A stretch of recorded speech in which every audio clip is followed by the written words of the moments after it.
Hey guys, Champaign Room Hoops Podcast, Season 2, Episode 9. All things Illini Hoops on the way. Stay tuned.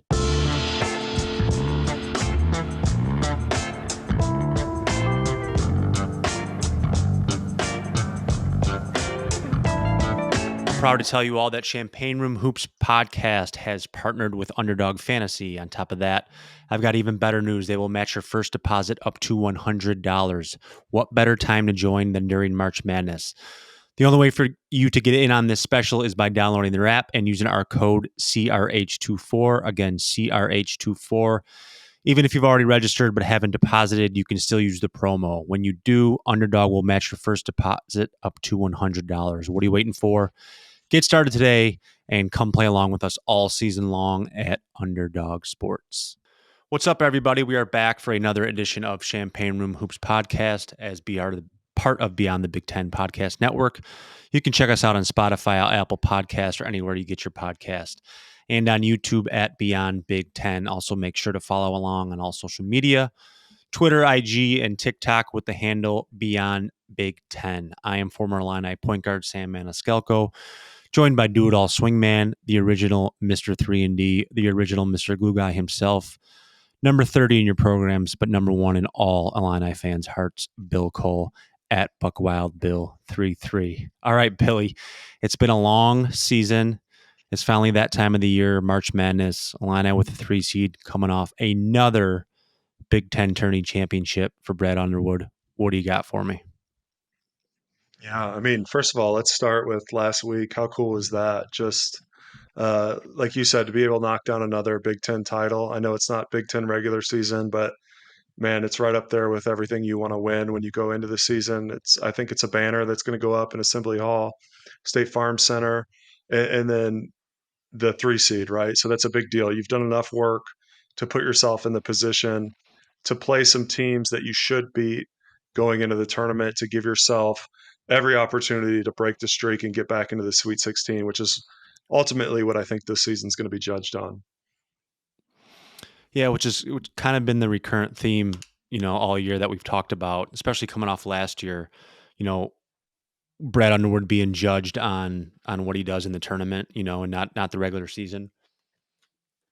And something just felt, obviously, I think this team was a pleasant surprise, based on what we watched last year and kind of how that kind of crumbled, especially the second half of the season, and maybe just so the unknowns, coming into this year. And wow, I was pleasantly surprised. First, let's start. Obviously, Terrence Shannon Jr., what he's done throughout the entire regular season, besides the games, obviously, that he was suspended for. I mean, he's had a Player of the Year, All-American type year. I mean, there are times you could call him, the best player in the country, and he's backed it up all season long. For sure. I think if the off the court stuff doesn't happen, I think he's probably first or second team All American. I just don't see 10 players out there that are more valuable to their team or just that explosive of a basketball player in general. He's definitely got the NBA body. He's an NBA player. And he is, really in the tournament, now the all-time leading Big Ten tournament scorer. I think he matched Keegan Murray or 1 point less, but in one less game. So in my mind, the all-time leading Big Ten tournament points getter, which is just another accolade to hang his hat on. But then you talked about it, like things we didn't expect. Like who would have thought the NIL transfer from Southern Illinois would have been, maybe just as important of a player for us. But from the very first exhibition game, when we watched against Kansas and got on this podcast, and we're like, oh, he was pleasantly surprising player to now, where he's literally reshaping games with his booty ball, and just the team in general doesn't. One thing we touched on a million times last year, but haven't touched on really at all this year, is just the chemistry, that knowing when who needs to take what shot when. It's literally a 180. Um, Everything is so well orchestrated in big games. I think every Big Ten tournament game, which they won, all 3 of them, they struggled in the first half. They needed to have big time performances in the second half, and playing smart basketball, getting the right people, the right shots at the right time, uh, really shine through down the stretch. And I think that's the type of stuff you need to win in the NCAA tournament. You need to have older, smart guys that can kind of weather that mental storm, and go and get their big scorers the ball when it matters. Yeah, and all season long, and it wasn't even. I think the team throughout the season kind of just molded into that type of chemistry and that theme, like you talked about. It doesn't seem like Brad is doing too much orchestrating from the sidelines as far as offense goes. I think this team has kind of molded themselves into what they are, which is what you said, kind of a lot of isolation. There's a true pecking order. We talked a lot about that last year, where at some games we had no idea who our quote unquote go to guy was. There's a true pecking order on this team that starts with Terrence Shannon, and there's other games where we want to call him a Robin, Marcus Damask, who you just mentioned. Sometimes some games has to be the Batman, and then Coleman Hawkins is right there as your third guy that kind of fills in really nicely and does a lot of the stuff that doesn't necessarily show up in the stat sheet. So their top three have had terrific regular seasons. And what I like most about this team is that we're peaking, right? At the time we're supposed to be peaking. So I know in previous years we've won a Big Ten tournament before and we're riding high and, ended up losing to Loyola. But I just feel different about this team. I feel like we're not tired. I feel like we have the horses because in the NCAA tournament, you need some luck, right? You need a good draw, which we've talked about throughout the last few years. And you mentioned that 3 seed is just such a huge deal. It's so much different than a 6, 7, or 8 seed because of the draw you get. But they seem like they're literally like catching their stride right now and playing their best basketball. They seem like they're extremely cohesive.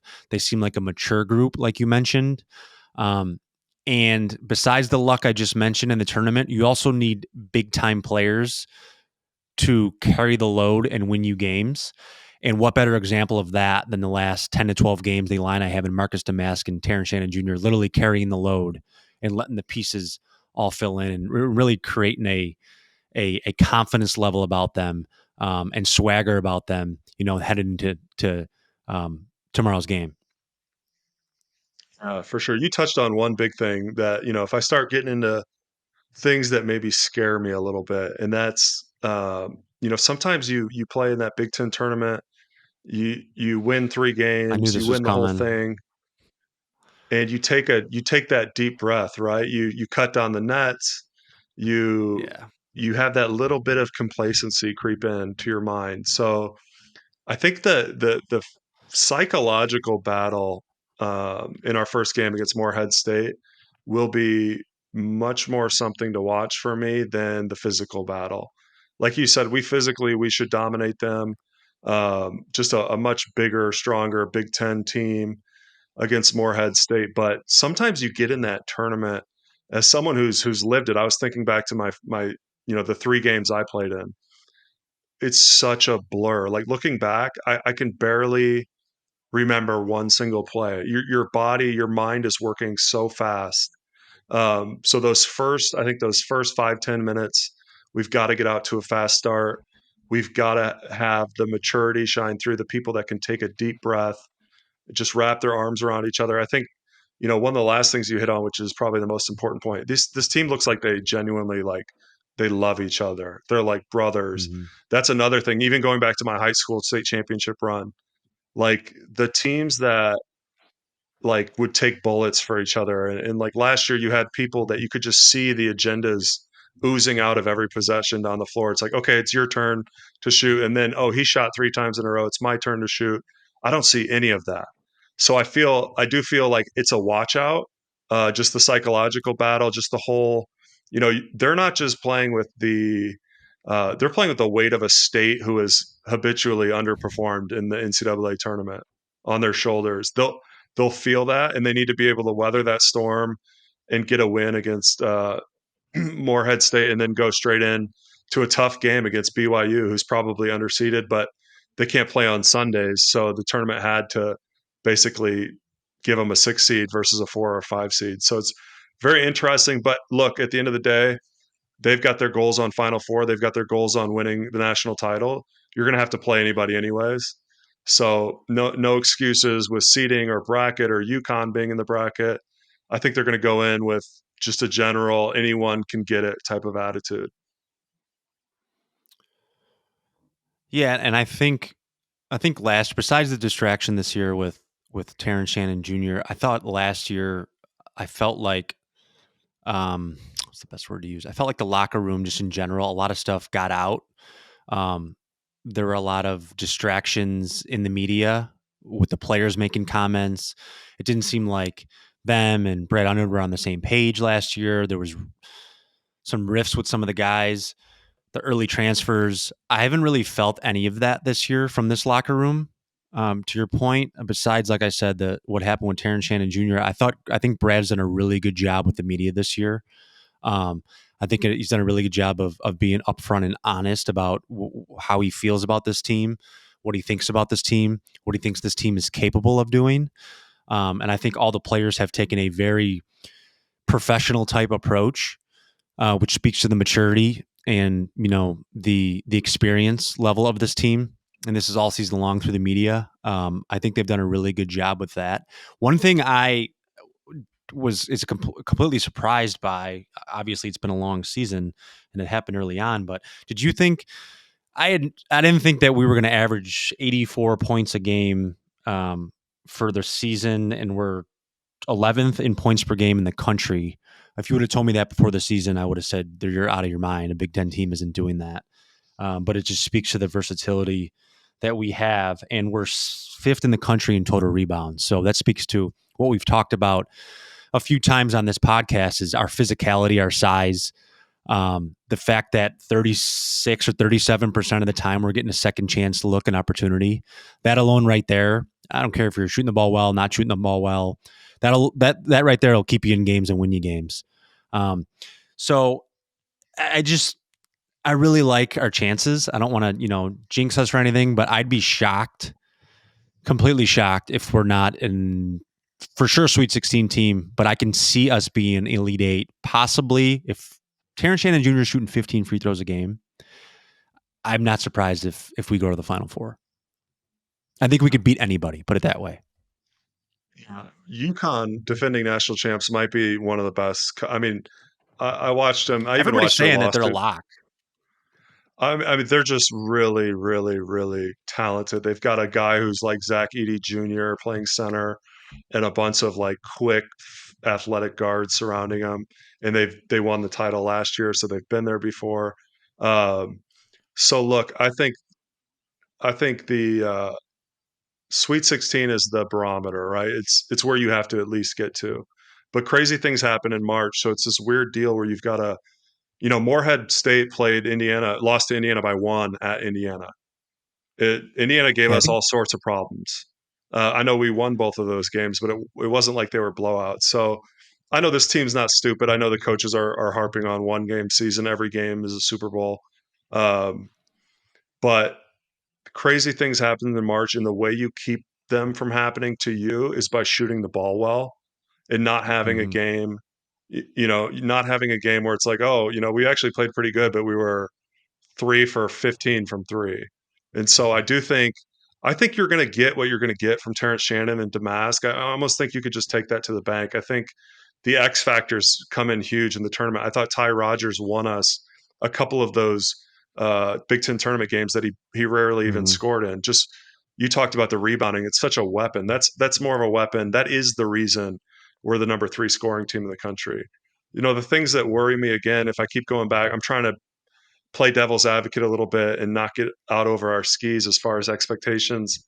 The counterpoint to us scoring uh, so many points is like we've been giving up. Almost every team down the stretch has scored over 80. A lot of teams have scored 90 against us, and we're just outscoring them. So look, a win is a win. Never bash on a win.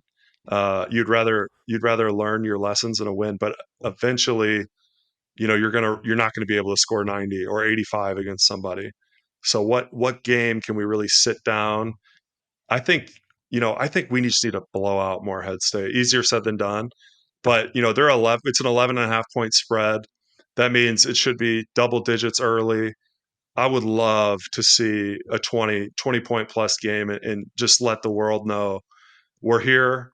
We should have been a one seed. We worked through some off the court stuff, and we're just like we're in lockstep now. Yeah, I mean, I agree with you. I think that that'll help get the little quote unquote monkey off their back a little bit. You know, I don't see any of that in this team as far as like, that doesn't seem like they play with pressure or the weight of the world on their shoulders. Um, I think that falls on Brad, obviously. But like you said, I'm sure in the first 5 to 7 minutes of that game, they'll feel it. And I think there will be a moment where, like you said, they got to catch their breath. And it's like, okay, let's get our second win here and get our feet under us and actually start playing the basketball that we've been playing for the last 6 weeks. So I think there will be some of those moments. Um, I just, I love, I think the confidence. I agree when we've talked about this a lot offline, as far as, you know, Big Ten tournament, going on that 3-game win streak. You know, if you're not in the double bye, you got to win 4 games and you got to turn around right away on Thursday and fly across the country basically and play a team. Um, and we've talked about, is it better to lose in the semis? Is it better to lose in the quarters and get a few days of rest and kind of regroup? Um, I think in this situation, just because of how we've been playing and the rhythm we've been playing with and the rhythm that each individual player, I mean, Terrence Shannon Jr. and Damask look like the best they have all season, like they're peaking. Um, so I just think that oozes confidence for these guys um, going into tomorrow.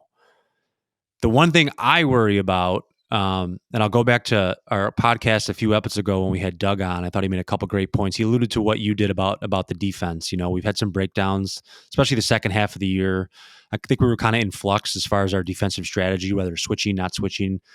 And we just haven't really gotten the stops or put up I should say, the defensive efficiency numbers that we were used to seeing early on in the year. So to your point, I mean, you don't want to get into an up and down game as much to where you let a team that sticks around for the last 5 minutes of the game that you're supposed to beat, all of a sudden they have confidence. A few things go wrong.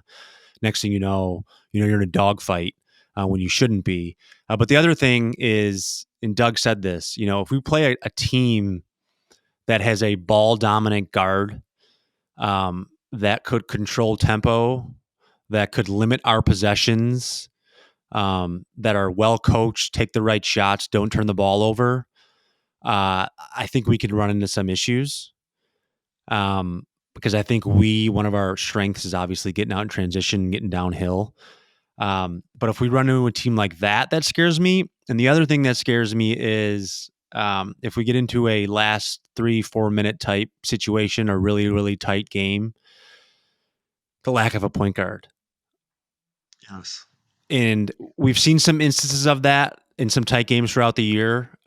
We've gotten by a lot without it. But I just hope that doesn't come back. And we do it by committee, right? We got guys like Damask and Terrence Shannon who play booty ball. They get to their spots.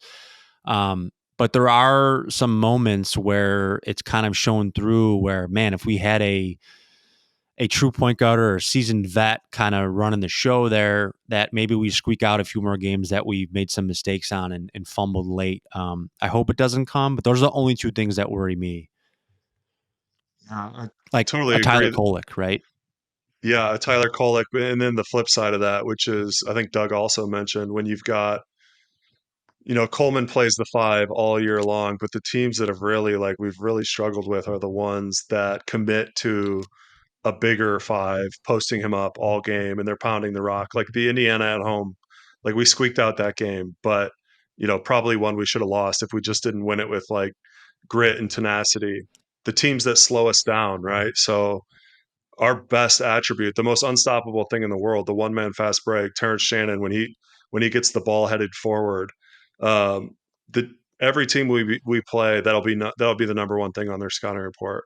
So slowing the game down, taking shots close to the basket, eliminating the quick outlet pass to him.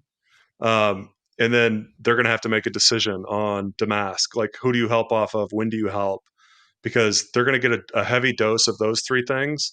So just to reiterate, the mismatch that Brad tries to go into every single game with a mismatch, find the other team's weakness, and he does a lot of Mhm. that by putting Coleman at the 5.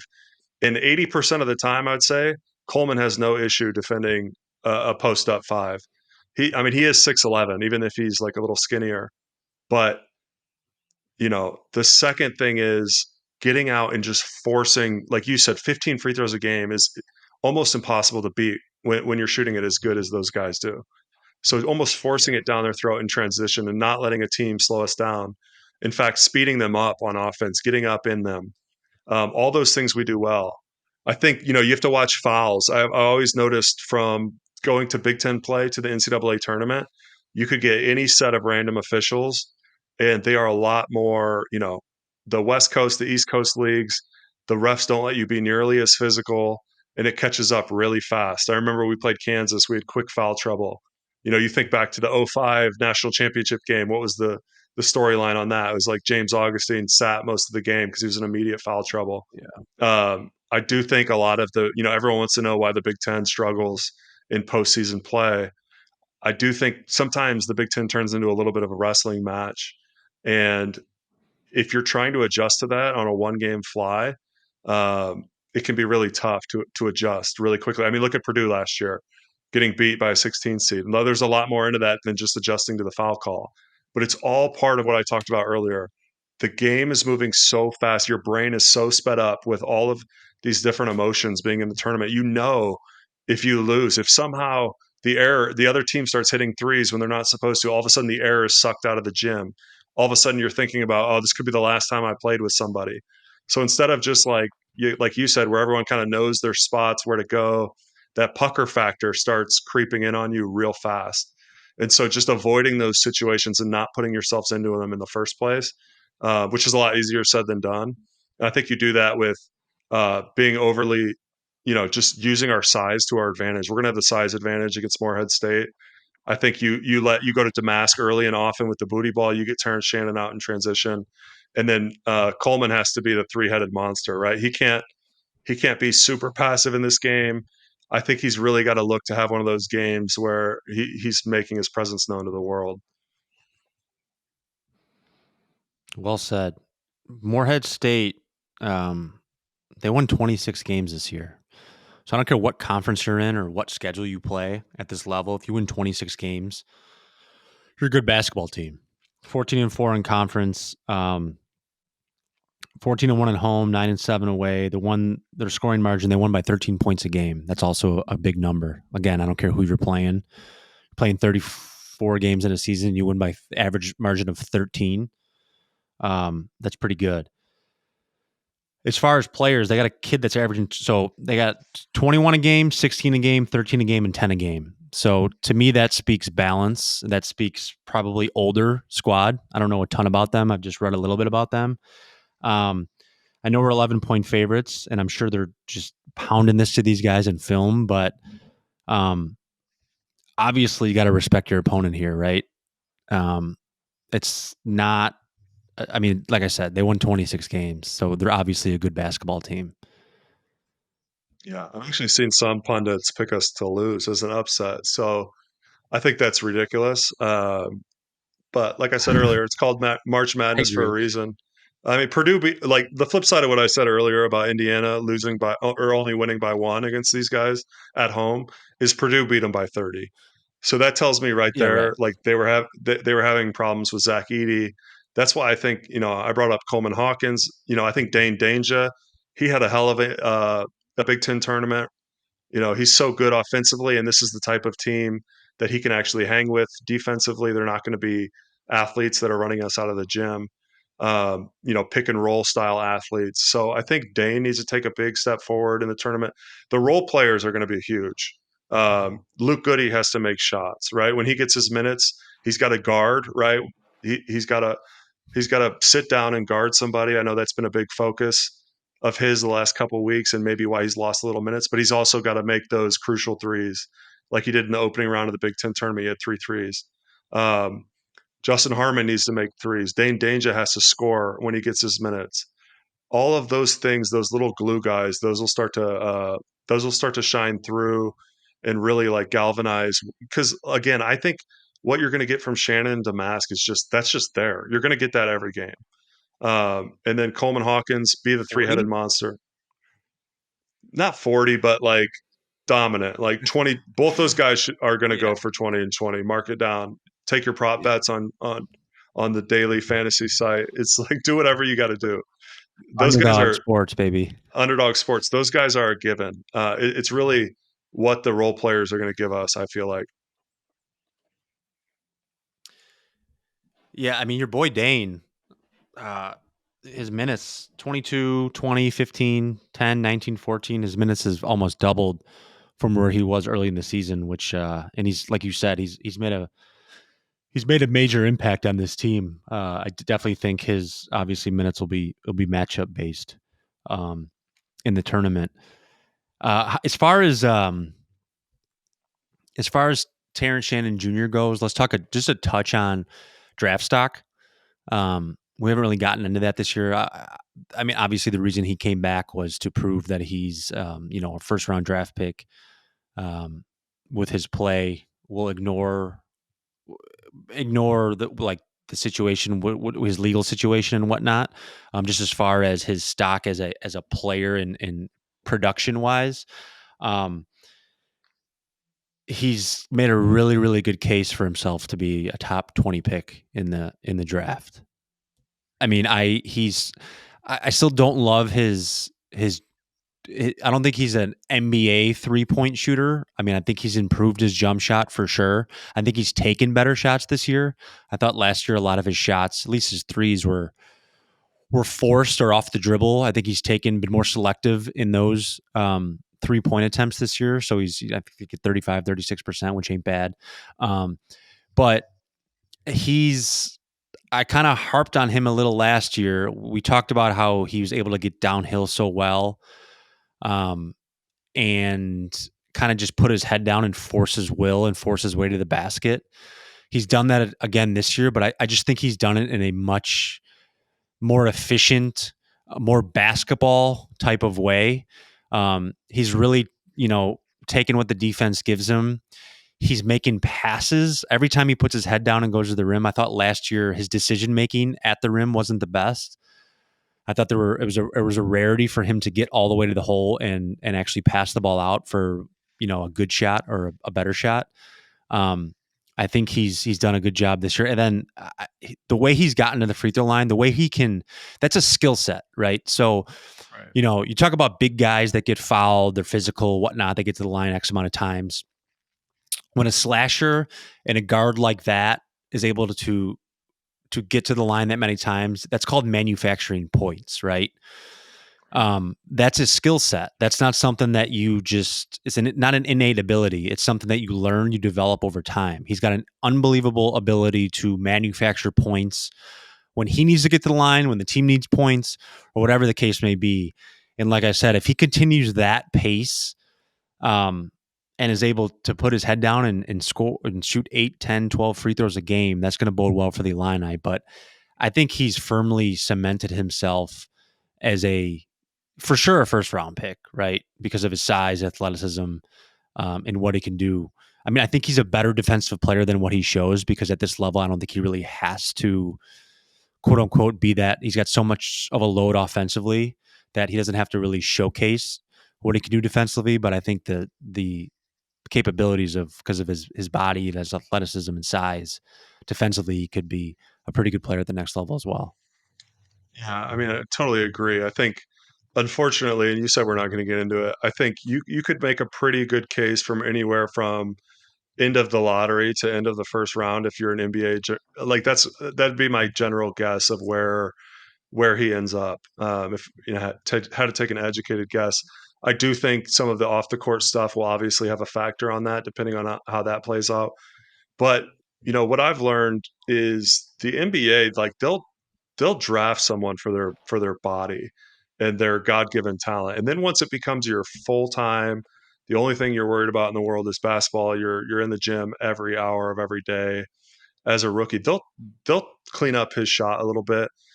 I don't think they'll have any issues with ability to translate to an NBA 3-point shooter. His shot is definitely unconventional, but I also think the year that he came back, he made such good strides on when to shoot, when to take over, when to manufacture points, like you said, that there's no doubt in my mind he's an NBA player. And then the last point you made, he will guard the other team's best player. And going back to the first point, the body helps with that, right? If you can match up with a Jason Tatum or all of these go through any wing in the NBA, they are all monster human beings. And he's got that, like I've said it so many times on this podcast, he's almost built like a football player. He's built like a tight end, a quick twitch wide receiver. Um, so he's got the intangibles that they look for. And it seems like a great character guy. His teammates seem to like him. I think that plays a little bit into it. So I would guess if the off the field stuff or the off the court stuff takes care of itself, I'd definitely look at him being in the first round. Do you think do you think this is Brad's best team he's had? Oh, I don't know. I'd like to see him. I'd like to see them play the COVID year that got canceled with Kofi in his prime, Curbelo, Io. That team was very, very good. Won the Big Ten. Didn't get the chance to play in the tournament. I think it's definitely 1A and 1B, right? Like the chemistry here with Damask is just so different than what you typically see. I think we're a little bit, honestly, I think we're a little bit underseeded. I think we're better. I was going to say this has the feel of like a one seed for me, but it is what it is. I do think it's an interesting question. I do think people think BYU they played the Big 12 this year. They had a lot of good wins. They've played really tough competition. I think people are really high on BYU, so that I'll hold my hand up in the air. I haven't seen them play much at all or once this year, so it's all new to me. But just what I read is everyone is super high on them.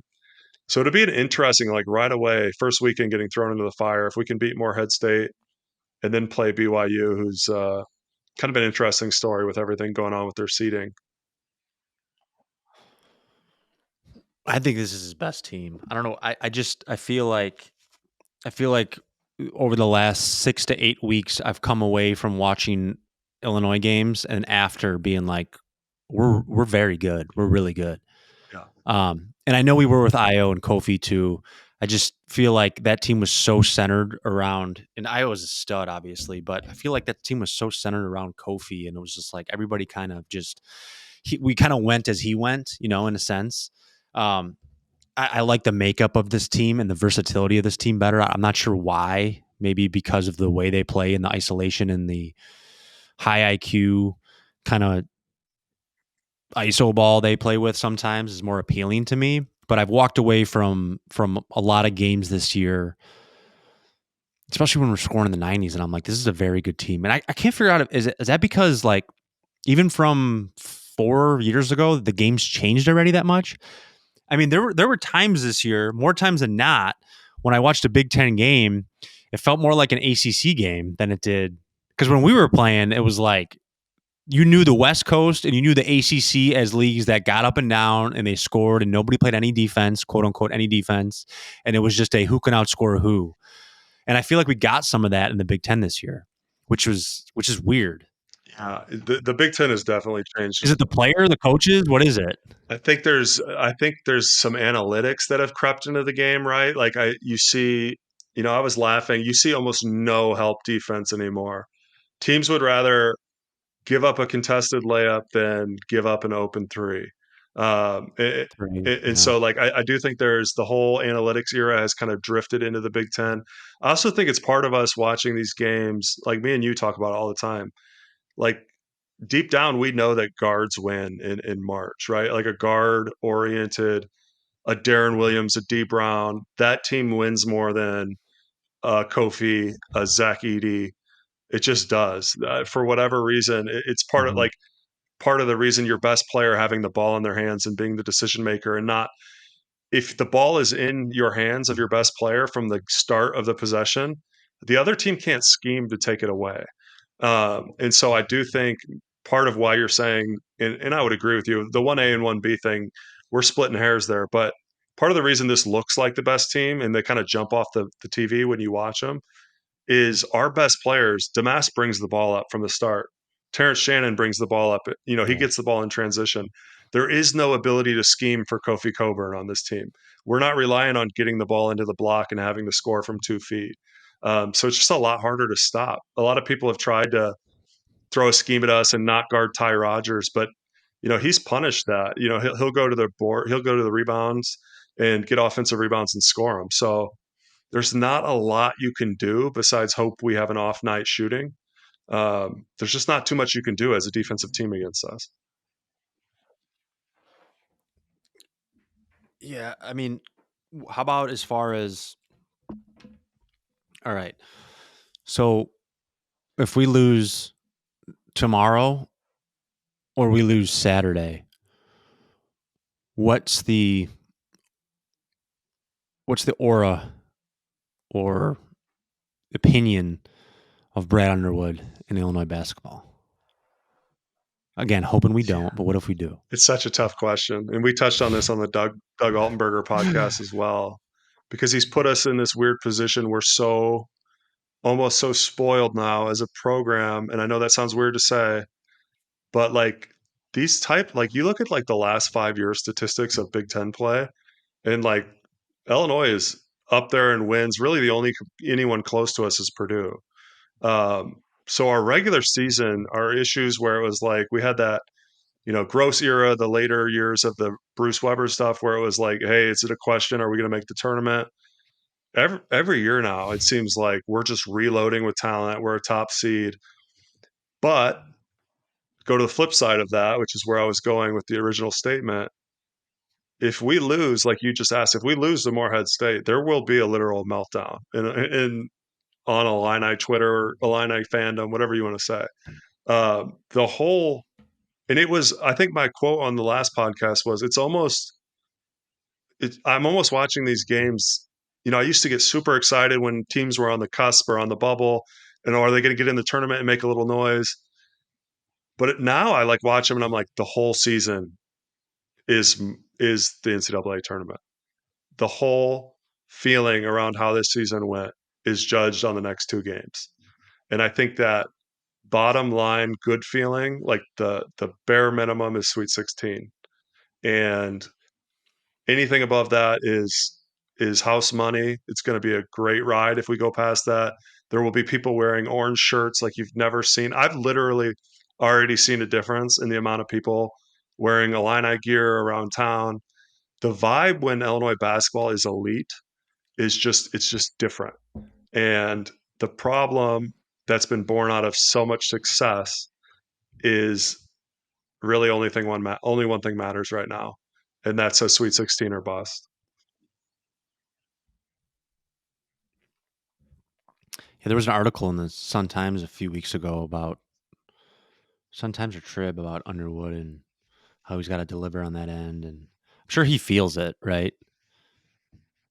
Yeah, the whole team. I mean, that's what I talked about. Like when you're preparing for those games, it's like an error in the. It's hard to describe. Like I remember shoot around before my senior year, we were playing UNLV in the opening round. It's like there's just like a weight. There's like a something you can't even describe that I had never felt in any of the other games.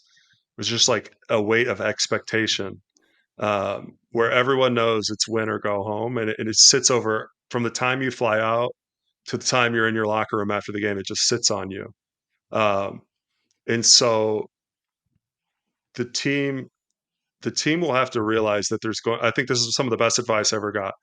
The team will have to realize that there's going to be a point where things just get out of control, and it might not be in the first game, might not be against BYU, but I bet you there's a point in those 2 games where it's like, okay, this something slipping, this season's slipping from us, and then it's about who can wrap their arms around each other as the leader and move us one square up, who can hit a big shot, who can stop a skid, who can get a steal Right.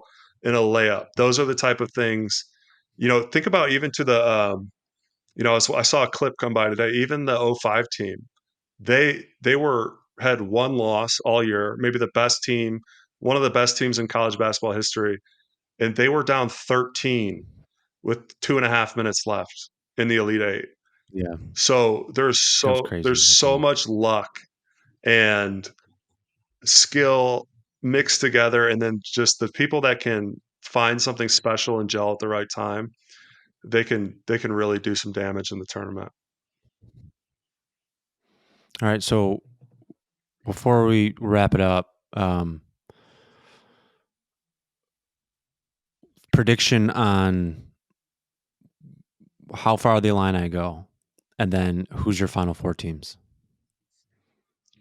Why don't you give me yours for first? Because I'm gonna look at my 8 brackets that I filled out and pick one that I really like. So my Final Four, I got us. Um, I've got Carolina in the West. In the South, I've got Marquette. I love their team. I love Shaka Smart, and I just love that dominant point guard Tyler Kolek, and we've seen them before. So I got them in the South. The Midwest was my toughest one. I believe one of Kansas's best players is out, right, for the tournament, Yeah, I heard because they're scary. They've lost some games this year. they lied to say that he was playing, so they got seated appropriately, and then the second they got their seed, they said he was done for the year. Yeah. That's what people are saying on So Twitter. I wouldn't be surprised. Um, I'll go with Creighton in the Midwest. Shout out Greg McDermott. I think he's a great coach. I think they got elite players, and I watched that Creighton UConn game this year when they beat UConn. Um, I like their lineup. I like the way they played. He's a great coach. So again, I got Creighton, Marquette, Carolina, and the Fighting Illini are my Final Four. That's gonna be tough to beat. I'm only gonna do this. I know I'm gonna catch flack for this. I'm only gonna do this because if I pick against them slightly, they will actually do the opposite. So I'm gonna have UConn in Mm. my Final Four, who beat the Illini. I'm gonna say Illini have an unbelievable season, longest season since '05, but they get beat in the Elite Eight by UConn. So I'm gonna go with my head, not my heart there. And then I'm gonna say I like I do like Arizona. I know West Coast teams haven't been to the Final Four since like 2002 or something. So it's a crazy streak they're going to break. But I do think just unbelievably skilled team. I love their setup there. My other one seed besides UConn is going to be Houston. You talked about it to me last week. They're just a bunch of grown men, people that have been in the tournament before. They play in a tough league. And when I say grown men, I mean like grown men, like prison bodies on every single one of them. And then last, I like Tennessee. I think Connect is NBA player. He just seems like he's got that Hansborough like special college vibe about him. I like the Rick Barnes is a hell of a coach. Some of the best defense in the country. They've already actually beat Illinois this year, so there's a little gauge for knowing that they're a great team. So yeah, I got UConn, Houston, Tennessee, and Arizona. I feel like Connect is like elite athletic Bill Cole. That's how he Yeah, plays. exactly. If I would have been like, yeah, it's a perfect way to put it. If I would have But had like a 45-inch vertical and kept everything else the same, I might have been able to get some of those highlights. for sure. All right, we'll wrap it up. Hopefully, tournament starts tomorrow, so hopefully we're back on here mid next week, early next week, talking about Illinois Sweet 16 matchup to whoever they play, and we can get into some more tournament stuff. But Champaign Room Hoops Season 2, Episode 9, NCAA Tournament Preview. We'll hopefully see you guys next week. Go Illini. Thanks for joining. Well, Thanks everybody.